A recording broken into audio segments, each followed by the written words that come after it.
Hello! Luto ulam na naman tayo for today. Luto tayo ng pork with potato and carrot. Siyempre, ang uunahin talaga natin ay maghiwa ng sibuyas. Hindi naman talaga nawawala yung sibuyas kasi hindi naman talaga sasarap ang ulam pag walang mga lamas. Next naman ang bawang. Diktikin lang siya na parang ganyan. Tapos medyo mabilis yan. Perfect. Sunod naman ang potato. Para mapabilis ang paghiwa na ito, gagamitan ko siya ng mahika. Isang pitik ng mahika na para bang ang galing ko sa part niya to.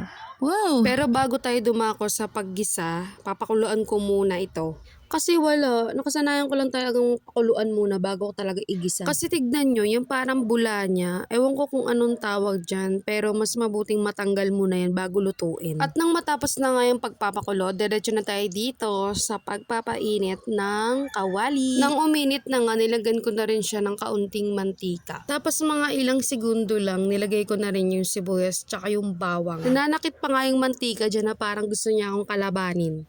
Hindi. Sobrang sasakit nga ng mga talsik at pilintik niya na parang gusto niya ng away.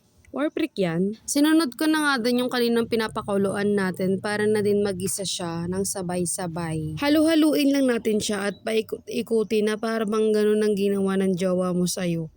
Hala, napaka-OA, di na yan maganda mi. Tungkol pa ba to sa ulam or hindi na? Sagot. After that, maglalagay na tayo ng pepper.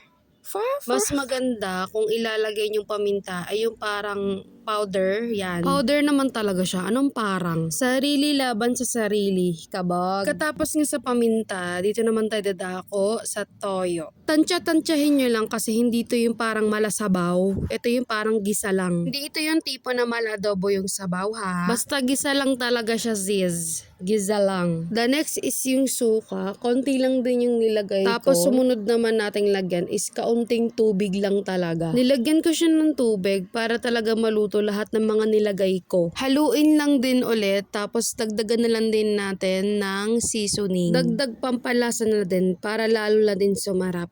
Wow, sumarap yarn. Tapos sugar, dapat brown talaga yan. Pero ito lang available sa amin yung white. Kaya ito na lang din ilalagay ko. 2 kutsarita para sa minatamis na gisa. Then haluin lang din para mamix yung mga nilagay ko. Kasi para magsama-sama yung mga lasa. Ayan, ganyan. Halo-halo lang natin hanggat sa magsama-sama yung mga timpla na nilagay ko. Pag medyo wala ng sabaw, ox na yan. Pwede na natin siyang hanguin. Pero bago natin siya hanguin, titikman muna natin siya na ang luto ni Prinsesa. Charan! Plating na agad. Pinapakilala ko sa inyo ang potato and carrot with pork. Parang baliktad. Go tayo sa pork and potato and carrot. Pero mas okay kapag sinabing ginisang pork with potato and carrot. Syempre di nawawala yung unang titikim. Bawal siyang magsalita ng hindi masarap kasi wala siyang pagpipilian.